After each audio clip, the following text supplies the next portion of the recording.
अस्सलाम वालेकुम रहमतुल्लाहि वबरकातुहू। आज सुबह से लेकर रात तक का मैं आप सबको ब्लॉग दिखाऊंगी, ब्रेकफास्ट से लेकर रात का डिनर तक। यहाँ मोहम्मद को देखिए सोकर उठा और सुस्त है, उल्टा गंजी पहना हुआ। 12 बजे को 5 मिनट बाकी है। यहाँ मैं नाश्ता निकालती, चाय चनाचूर और चपाती में घी डाल कर लेके आ गई थी। चाय और चनाचूर और रोटी के साथ बहुत ही अच्छा लगता है, आप एक बार ज़रूर खाइएगा। अचानक से हंसला दौड़ कर आया और कहने लगा, अम्मी जान चावल से पूरा पानी बह गया। मैं नाश्ता करते करते सोच ही रही थी कि शायद मैं गैस को सिम में करके नहीं आई हूँ, और यही हुआ, पूरा चावल से पानी नीचे गिर गया चूल्हा पे। फिर मैं नाश्ता करते करी भी नहीं, छोड़ दी और मैं चली गई चूल्हा को साफ़ करने के लिए। उसके बाद मैं अच्छे तरीके से चूल्हा को साफ़ कर लिया और चावल तो लगभग हो ही गया था। फिर से मैं यहाँ साफ़ करी और पूरा क्लीन करने के बाद फिर मैं दाल चढ़ा दी, और यहाँ दाल भी हो गया है। चावल दाल दोनों हो गया था लंच की तैयारी के लिए। फिर मैं जो नाश्ता करी थी कप को धो दी अच्छे से। फिर यहाँ फिर घर को झाड़ू देने लगी। झाड़ू पोछा तो होना ही है। और हंजला को मैं बोली कि चलो तुम छत पे कपड़ा सुखा दो, थोड़ा सा दस्तरखान था, लेकिन वो बोला कि अभी रुक जाइए, थोड़ा सा मुझे ये पंखा बना दीजिए, क्योंकि कबाब की तैयारी करना था। और कबाब जो है उसमें कोयला में पंखा झूलना रहता है, तो ये बोला कि नहीं, मैं ये पंखा बनाऊँगा ना तो उसमें ऑन करते हैं से खुद ब खुद आग निकल जाएगा, फेंकने लगेगा हवा से। तो फिर मैं बोली हंजला को, जाओ बेटा अब तुम सुखा दो छत में, धूप भी बहुत था। तो हंजला चला गया दस्तरखान सुखाने के लिए। दस्तरखान वो सुखा रहा था, और मैं डेली एक बार दस्तरखान धो देती हूँ। गर्मी की वजह से चींटी भी आ जाती है, खाते हैं जो कुछ भी गिरता है। तो हंजला बहुत सारा काम कर लेता है माशाल्लाह, कपड़ा उपड़ा भी मेरा सुखाने में हेल्प कर देता है। और मोहम्मद को बहुत शौक़ है घर का काम करना, तो वो गद्दा सरियाने लगा है, इधर से उधर से। बोला कि मैं आज ये सब कुछ लगा दूंगा कवर सबको। तो मैं बोली तुम नहीं सकेगा। वो चढ़ के इधर से उधर से करने लगा। फिर मैं चली गई अलमारी बहुत उथल पुथल था, मैं सोची कि थोड़ा सरिया दूँ, तो हल्का फुल्का मैं सरियाई। उसके बाद फिर मैं बंद कर दी, मैं बोली बाद में करती हूँ। फिर यहाँ पे मैं निकाल दी लंच। मोहम्मद को बोली तुम नहा लो, तो बोला अभी नहीं नहाएंगे, बाद में नहाना है। और इधर अफ़ी, मोहम्मद और हंजला को जाना था JRD क्रिकेट खेलने के लिए।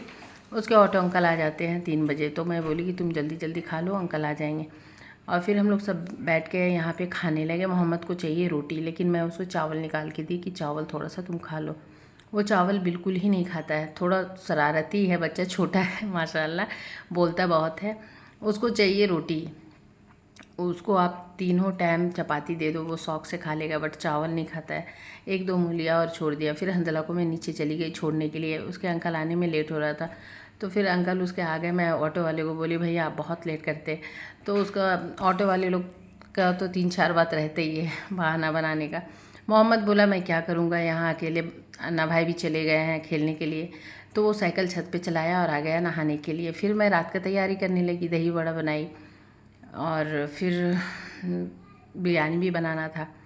तो ऐसे तो मटन घर पे रहता ही है, आता ही है, लेकिन अभी बकरीद की वजह से कुछ ज़्यादा मटन था, तो मैं बोली कि चलो बिरयानी बना देते हैं।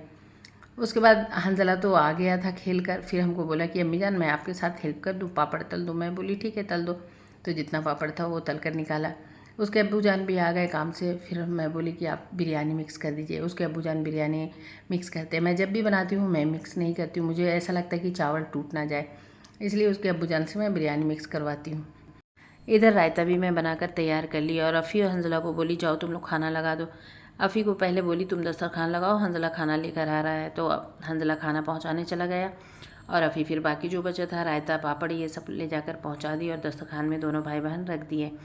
फिर मैं प्लेट्स वगैरह जितना जो भी था बाकी बचा कुछ किचन में ग्लास ये सब हंजला को बोली तुम ले लो, और प्लेट्स मैं ले जाती हूँ, और सारा वहाँ पे ले जाकर रख दिया। और सब हम लोग बैठकर खाने लगे। हम लोग मीन्स बच्चे लोग, मैं तो नहीं बैठी थी, क्योंकि मुझे बार बार बोल रहे हैं तुम भी आकर बैठो। अगर मैं बैठ जाती तो फिर कैमरा कौन करता, तो इसलिए मैं थोड़ा सा कैमरा करने लगी, और सब यहाँ पे हम लोग बैठकर खाने लगे। लेकिन मुझे अच्छा भी नहीं लगता है घर में कोई गेस्ट आ जाए तो जब तक वो सही तरीके से ना खा ले, या फिर उनको अच्छे से खातिरदारी ना कर दूँ, खिला दूँ पिला दूँ नहीं, तो तब तक मुझे अच्छा नहीं लगता बैठकर खाने। क्योंकि जब भी बैठकर खाओ तो फिर कुछ ना कुछ ज़रूरत पड़ जाता है, उठकर बार बार लाने के लिए जाना पड़ता है। फिर मैं चली गई, कोल्ड ड्रिंक्स लेकर आई और सबको गिलास में डालकर सर्व कर दी। तो यही था मेरा सुबह से लेकर रात तक का छोटा सा व्लॉग। फिर भी मैं कुछ कुछ कैमरा नहीं कर पाती हूँ क्योंकि घर का सारा काम करना पड़ता है, कैमरा हो नहीं पाता। जहाँ पे मुझे ऐसा लगता है कि ज़रूरी है तो मैं काम छोड़कर भी करती हूँ। तो मेरी छोटी सी वीडियो कैसी लगी कमेंट करके बताएं। अल्लाह हाफ़िज़, टेक केयर।